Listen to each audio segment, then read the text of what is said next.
జై శ్రీమన్నారాయణ. నేను మీ వాణి సత్యాన్ని శ్రీ విష్ణు పరివార్ ఛానల్ నుంచి మాట్లాడుతున్నానండి. Welcome to our channel.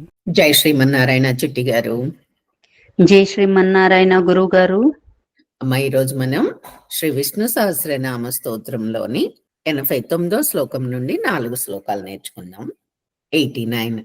సహస్రార్చి సప్త జిహ్వస్ సప్తైద్ధా సప్త వాహనః అమూర్తిరనఘో చింత్యో భయక్రద్ భయనాశనః. పద విభజన చూద్దాం.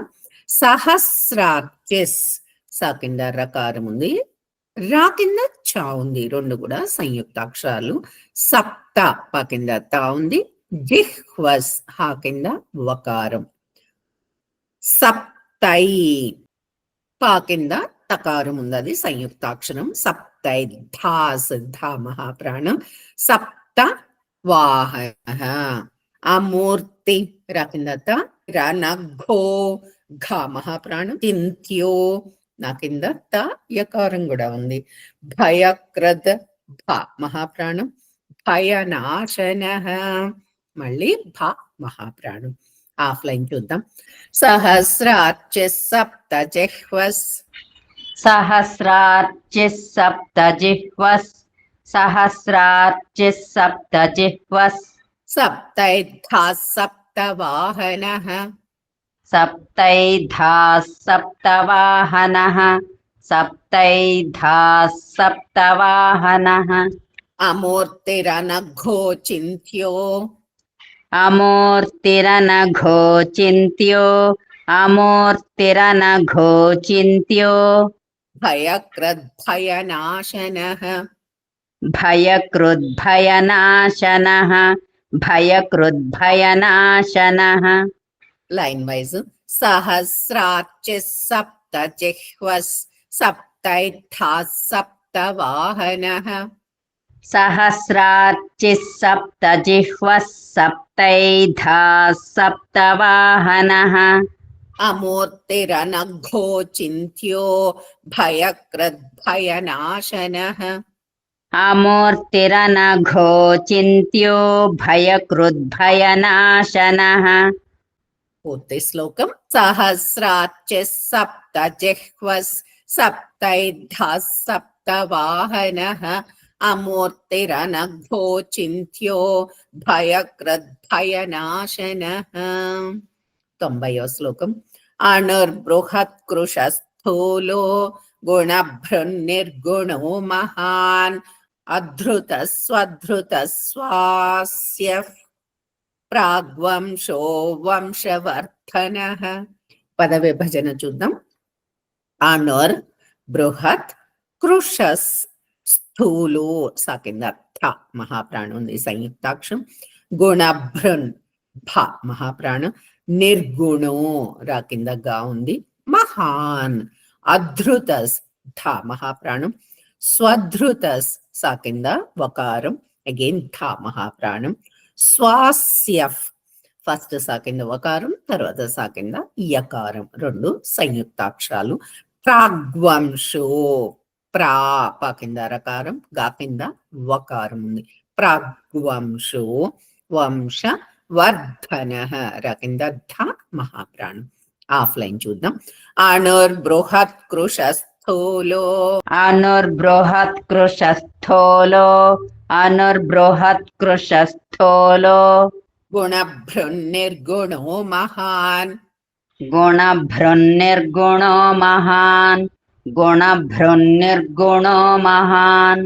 అధృత స్వధృత స్వాస్య అధృత స్వధృత స్వాస్య అధృత స్వధృత స్వాస్య ప్రాగ్వంశో వంశవర్ధనః ప్రాగ్వంశో వంశవర్ధనః ప్రాగ్వంశో వంశవర్ధనః.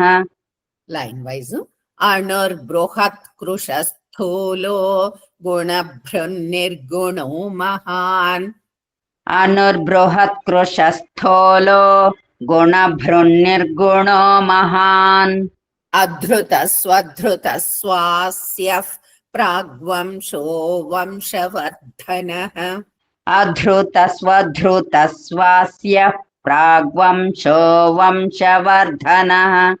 Very good. పూర్తి శ్లోకం. అనుర్బృహత్కృశస్థూలో గుణభృన్నిర్గుణో మహాన్ అధృతస్వధృతస్వాస్య ప్రాగ్వంశో వంశవర్ధనః. 91వ శ్లోకం. భారభృత్కథితో యోగి యోగీశ సర్వకామదః ఆశ్రమశ్రమణః క్షామస్ సుపర్ణో వాయువాహనః. పద విభజన. భారభృత్ 2 భా కూడా మహాప్రాణాలు. కథితో కథి థీజ్ మహాప్రాణము, అది పొట్టలో చుక్కుంది.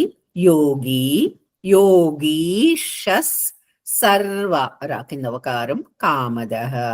ఆశ్రమష్ షా కింద రకారం శ్రమణః. మళ్ళీ శ్రమణలో శంకరులు షా కింద రకారం. విసర్గల తర్వాత క్షా వచ్చింది. విసర్గల తర్వాత ఎప్పుడు క్షా వచ్చినా కూడా ఫుల్ హా పలకాల్సి వస్తుందన్నమాట. ఫుల్ హా పలకాలి. శ్రమణః క్షామస్ సుపర్ణో రకిందాణ వాయు వాహనః. ఆఫ్లైన్ చూద్దాం.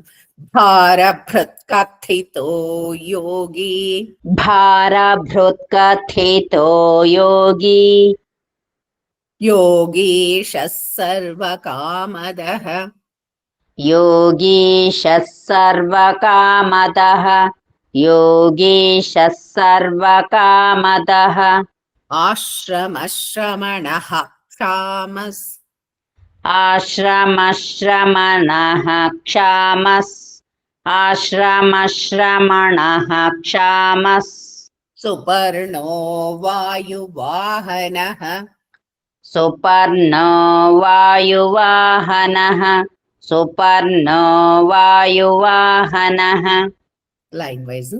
భారభృత్కథితో యోగి యోగీశ సర్వకామదః భారభృత్కథితో యోగి యోగీశः సర్వకామదః ఆశ్రమశ్రమణః క్షామస్ సుపర్ణో వాయువాహనః ఆశ్రమశ్రమణః క్షామः సుపర్ణో వాయువాహనః. పూర్తి శ్లోకం. భారభృత్కథితో యోగి యోగీశ సర్వకామదః ఆశ్రమశ్రమణః క్షామస్ సుపర్ణో వాయువాహనః. 92వ శ్లోకం. ధనుర్ధరో ధనుర్వేదో దండో దమయితాదమః అపరాజితః సర్వసహో నియంతా నియమో యమః. ఇక్కడ అన్ని ధాలు మహాప్రాణాలు. ధనుర్ధరో ధనుర్వేదో అన్ని కూడా మహాప్రాణాలు ఉన్నాయి. రా కింద ధ మహాప్రాణం ఉంది, అది కూడా సంయుక్తాక్షరం. ర్వేదోలో రా కింద వకారం. దండో దమయిత దమః అపరాజిత సర్వ రా కింద వకారం. సహో నియంత నా దీర్ఘాక్షరం, దాని కింద తా ఉంది, అవగ్రహం కూడా ఉంది. నియంత నియమో యమః. 2 చోట్ల అవగ్రహాలు ఉన్నాయి, కొంచెం ఎక్కువ దీర్ఘం పెట్టాలి. ఆఫ్లైన్ చూద్దాం. ధనుర్ధరో ధనుర్వేదో ధనుర్ధరో ధనుర్వేదో ధనుర్ధరో ధనుర్వేదో దండో దమయితాదమః దండో దమయితాదమః దండో దమయితాదమః అపరాజితః సర్వసహో అపరాజితః సర్వసహో అపరాజితః సర్వసహో నియంతా నియమో యమః నియంతా నియమో యమః నియంతా నియమో యమః. Very good. Line wise. ధనుర్ధరో ధనుర్వేదో దండో దమయితాదమః ధనుర్ధరో ధనుర్వేదో దండో దమయితా దమః अपराजितः सर्वसहो नियन्ता नियमो यमः అపరాజితః సర్వసహో నియంతా నియమో యమః. పూర్తి శ్లోకం. ధనుర్ధరో ధనుర్వేదో దండో దమయితా దమః అపరాజితः సర్వసహో నియంతా నియమో యమః. జై శ్రీమన్నారాయణ. జై శ్రీమన్నారాయణ గురువు గారు, ధన్యవాదాలు.